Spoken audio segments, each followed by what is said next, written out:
जय श्री राम, जय श्री महाकाल दोस्तों। स्वागत है एक बार फिर से आप सभी का आपके अपने चैनल निफ्टी बुल्स पे। आज हम बात करने जा रहे हैं एक ऐसे मुद्दे की जो पूरी दुनिया में चर्चा का विषय बना हुआ है। इजरायल और ईरान के बीच चल रहा तनाव और युद्ध। यह सिर्फ मिडिल ईस्ट की समस्या नहीं है, बल्कि इसका असर वैश्विक अर्थव्यवस्था, खासकर भारतीय शेयर बाजार पर भी पड़ रहा है। इस वीडियो में हम इस युद्ध की पृष्ठभूमि, वर्तमान स्थिति, आधिकारिक एक्सपोस्ट्स, अमेरिकी उपराष्ट्रपति की स्थिति, युद्ध के ताजा घटनाक्रम और भारतीय शेयर बाजार, खासकर निफ्टी और सेंसेक्स पर इसके प्रभाव को विस्तार से समझेंगे। साथ ही हम प्रमुख जोखिमों की भी चर्चा करेंगे और यह देखेंगे कि इसका वैश्विक और भारतीय बाजारों पर क्या असर हो रहा है। तो चलिए शुरू करते हैं। सबसे पहले आइए इस युद्ध की पृष्ठभूमि को समझते हैं। इजरायल और ईरान के बीच तनाव कई दशकों पुराना है। इसका मूल कारण है ईरान का न्यूक्लियर प्रोग्राम और इजरायल की सुरक्षा चिंताएं।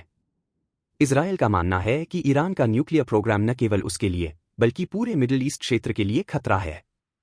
दूसरी ओर, ईरान का कहना है कि उसका न्यूक्लियर प्रोग्राम शांतिपूर्ण उद्देश्यों के लिए है, लेकिन इजरायल और पश्चिमी देश इस पर संदेह करते हैं। इसके अलावा दोनों देशों के बीच प्रॉक्सी वॉर्स, जैसे कि सीरिया और लेबनान में, ने तनाव को और बढ़ाया है। हाल के वर्षों में इजरायल ने ईरान के न्यूक्लियर फैसिलिटीज और मिलिट्री साइट्स पर कई हवाई हमले किए हैं, जिसके जवाब में ईरान ने भी इजरायल पर मिसाइल अटैक्स किए हैं। अब बात करते हैं वर्तमान स्थिति की। जून 2025 में यह तनाव एक नए स्तर पर पहुंच गया, जब इजरायल ने ईरान के न्यूक्लियर फैसिलिटीज और बैलिस्टिक मिसाइल फैक्ट्रीज पर हमला किया। इजरायल का दावा है कि यह एक प्रीएम्प्टिव स्ट्राइक था, ताकि ईरान को न्यूक्लियर वेपन बनाने से रोका जा सके। इसके जवाब में ईरान ने इजरायल के प्रमुख शहरों, जैसे तेल अवीव और यरूशलेम, पर मिसाइल अटैक्स किए। इन हमलों में नागरिकों को निशाना बनाया गया, जिससे इजरायल में रेड अलर्ट सायरन्स बजे और लोग सेफ रूम्स में भागे। ईरान के राष्ट्रपति मसूद पेजेश्कियन ने चेतावनी दी है कि अगर इजरायल ने हमले जारी रखे तो उनका जवाब और भी सख्त होगा। वहीं इजरायल का कहना है कि वह अपनी सुरक्षा के लिए हर जरूरी कदम उठाएगा। आधिकारिक एक्स पोस्ट्स की बात करें तो इजरायल के ऑफिशियल अकाउंट ने हाल ही में कई पोस्ट्स किए हैं। उदाहरण के लिए 14 जून 2025 को इजरायल ने पोस्ट किया कि लाखों इजरायली नागरिकों को बैलिस्टिक मिसाइल्स के खतरे के कारण शेल्टर्स में जाना पड़ा। अगले दिन 15 जून को उन्होंने एक और पोस्ट में कहा कि ईरान जानबूझकर नागरिकों को निशाना बना रहा है, जबकि इजरायल केवल मिलिट्री साइट्स और न्यूक्लियर फैसिलिटीज पर हमले कर रहा है। इजरायल ने यह भी दावा किया कि उसने ईरान की न्यूक्लियर कैपेबिलिटीज को नष्ट करने के लिए सिस्टमैटिक स्ट्राइक्स किए हैं। दूसरी ओर, ईरान के ऑफिशियल अकाउंट से ऐसी कोई ताजा पोस्ट नहीं मिली, लेकिन ईरान के विदेश मंत्री अब्बास अराघची ने कहा है कि अगर इजरायल हमले बंद कर दे तो ईरान भी जवाबी कार्रवाई नहीं करेगा और न्यूक्लियर टॉक्स के लिए तैयार है। अब आते हैं अमेरिकी उपराष्ट्रपति की स्थिति पर। इस समय अमेरिका के उपराष्ट्रपति की स्थिति पर कोई स्पष्ट और प्रत्यक्ष बयान उपलब्ध नहीं है। हालांकि अमेरिकी राष्ट्रपति डोनाल्ड ट्रंप ने इस मुद्दे पर कई बयान दिए हैं। उन्होंने 13 जून 2025 को कहा था कि ईरान को अपने न्यूक्लियर प्रोग्राम पर समझौता करना चाहिए, ताकि और टकराव से बचा जा सके। ट्रंप ने यह भी संकेत दिया कि दोनों देशों को ट्रेड के जरिए शांति समझौता करना चाहिए। अमेरिकी विदेश मंत्री मार्को रूबियो ने स्पष्ट किया कि इजरायल के हमले में अमेरिका का कोई इन्वॉल्वमेंट नहीं था और अमेरिका का फोकस अपनी रीजनल फोर्सेस की सुरक्षा पर है। यह दर्शाता है कि अमेरिका इस कॉन्फ्लिक्ट में सीधे तौर पर शामिल नहीं होना चाहता, लेकिन वह इजरायल का समर्थन करता है। युद्ध के ताजा घटनाक्रम की बात करें तो दोनों पक्षों ने एक दूसरे पर हमले तेज कर दिए हैं। इजरायल ने ईरान के साउथ पास गैस फील्ड और तेहरान के पास एक मेजर ऑयल डिपो को निशाना बनाया। इन हमलों से ग्लोबल ऑयल प्राइसेस में उछाल आया, क्योंकि मध्य पूर्व एक प्रमुख ऑयल प्रोड्यूसिंग रीजन है। ब्रेंट क्रूड ऑयल की कीमत $75 प्रति बैरल से ऊपर चली गई। ईरान ने जवाब में इजरायल पर मिसाइल स्ट्राइक्स किए, जिससे तनाव और बढ़ गया। एक सीनियर ईरानियन कमांडर ने चेतावनी दी है कि ईरान स्ट्रेट ऑफ हॉर्मज को बंद कर सकता है, जो ग्लोबल ऑयल सप्लाई का एक क्रिटिकल चोक पॉइंट है। इससे ऑयल प्राइसेस में और उछाल आ सकता है, जो भारत जैसे ऑयल इंपोर्टिंग देशों के लिए चिंता का विषय है।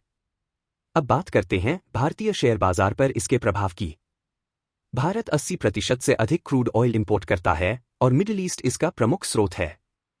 ईरान और इजरायल के बीच तनाव से ऑयल प्राइसेस में बढ़ोतरी हुई, जिससे भारतीय अर्थव्यवस्था पर दबाव बढ़ा। पिछले 2 ट्रेडिंग सेशंस में, यानी 12 और 13 जून 2025 को, भारतीय शेयर बाजार में गिरावट देखी गई। सेंसेक्स 12 जून को 524 अंक गिरकर 81,692 पर बंद हुआ और 13 जून को यह 573.38 अंक और गिरकर 81,118.60 पर पहुंचा। निफ्टी भी 12 जून को नीचे आया और 13 जून को 169.60 अंक गिरकर 24,718.60 पर बंद हुआ। इस गिरावट के पीछे प्रमुख कारण था ग्लोबल रिस्क ऑफ सेंटिमेंट, क्योंकि इन्वेस्टर्स सेफ हेवन असेट्स जैसे गोल्ड और United states of America bonds की ओर गए। हालांकि 16 जून 2025 को भारतीय बाजार ने रिकवरी दिखाई।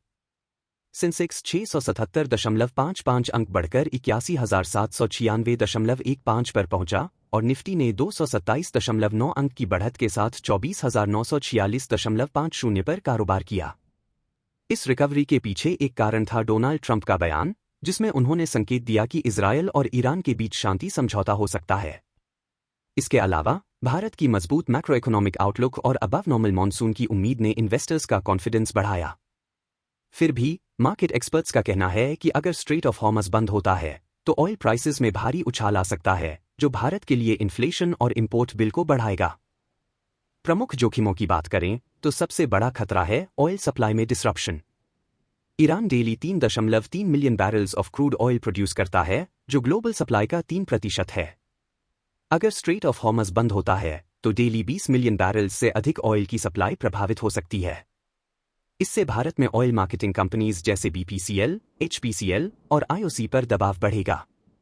इसके अलावा पेंट्स, ऑटोमोबाइल और सीमेंट जैसे सेक्टर्स भी प्रभावित होंगे, क्योंकि इनके लिए रॉ मटेरियल कॉस्ट्स बढ़ जाएंगे। दूसरा जोखिम है ग्लोबल मार्केट वॉलेटिलिटी। अगर यह कॉन्फ्लिक्ट रीजनल वॉर में बदलता है तो यूनाइटेड स्टेट्स ऑफ अमेरिका और यूरोपियन मार्केट्स में और गिरावट आ सकती है, जिसका असर भारतीय बाजार पर भी पड़ेगा। तीसरा, फॉरेन पोर्टफोलियो इन्वेस्टर्स ने जून में 54,020 करोड़ रुपए की नेट आउटफ्लोज दिखाई, जो मार्केट सेंटिमेंट को और कमजोर कर सकता है। अब आइए इस युद्ध के वैश्विक और भारतीय शेयर बाजार पर समग्र प्रभाव को देखें। वैश्विक स्तर पर United states of America stock markets जैसे डो जोन्स, S&P 500 और नस्दाक ने 13 जून को भारी गिरावट देखी। डो जोन्स 700 अंक से अधिक गिरा और S&P 500 500-6,000 के स्तर से नीचे आ गया। यह गिरावट इजरायल-ईरान तनाव और ट्रंप की ट्रेड पॉलिसीज से उत्पन्न अनसर्टेनिटी के कारण थी। हालांकि 16 जून को United states of America futures में थोड़ी रिकवरी दिखी, क्योंकि इन्वेस्टर्स को उम्मीद है कि यह कॉन्फ्लिक्ट सीमित रहेगा। गोल्ड प्राइसेस भी बढ़कर 3,447.07 डॉलर प्रति आउंस हो गईं, क्योंकि इन्वेस्टर्स सेफ हेवन एसेट्स की ओर गए। भारतीय बाजार की बात करें तो यह कॉन्फ्लिक्ट शॉर्ट टर्म वॉलेटिलिटी ला रहा है, लेकिन एक्सपर्ट्स का मानना है कि इसका लॉन्ग टर्म इंपैक्ट सीमित रहेगा। भारत की स्ट्रॉन्ग इकोनॉमिक ग्रोथ, जो वर्ल्ड बैंक के अनुसार FY26 में 6.3% और FY27 में 6.5% रहने की उम्मीद है, बाजार को सपोर्ट दे रही है। म्यूचुअल फंड्स में सस्टेन्ड फ्लोज और रिटेल इन्वेस्टर्स की पार्टिसिपेशन ने भी मार्केट को स्टेबल रखा है। फिर भी अगर ऑयल प्राइसेस लगातार बढ़ते हैं तो इन्फ्लेशन और फिस्कल डेफिसिट पर दबाव बढ़ सकता है, जो मार्केट सेंटिमेंट को प्रभावित करेगा। निष्कर्ष में इजरायल और ईरान के बीच यह युद्ध मिडिल ईस्ट में तनाव को बढ़ा रहा है और इसका असर global oil prices, safe haven assets और स्टॉक मार्केट्स पर साफ दिख रहा है। भारतीय बाजार ने पिछले 2 सत्रों में वॉलेटिलिटी का सामना किया, लेकिन 16 जून को रिकवरी के संकेत दिखे। फिर भी स्ट्रेट ऑफ हॉर्मज का बंद होना और रीजनल वॉर का खतरा प्रमुख जोखिम है। वैश्विक स्तर पर United states of America markets में गिरावट और गोल्ड की बढ़ती कीमतें रिस्क ऑफ सेंटिमेंट को दर्शाती हैं।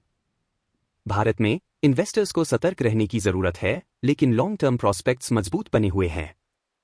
इस स्थिति पर नजर रखें, क्योंकि अगले कुछ दिन मार्केट डायरेक्शन के लिए महत्वपूर्ण होंगे। यह थी हमारी आज की चर्चा। अगर आपको यह जानकारी उपयोगी लगी तो इस वीडियो को लाइक, शेयर और सब्सक्राइब करें। अगली बार फिर मिलेंगे एक नई और महत्वपूर्ण खबर के साथ। धन्यवाद। जय श्री महाकाल।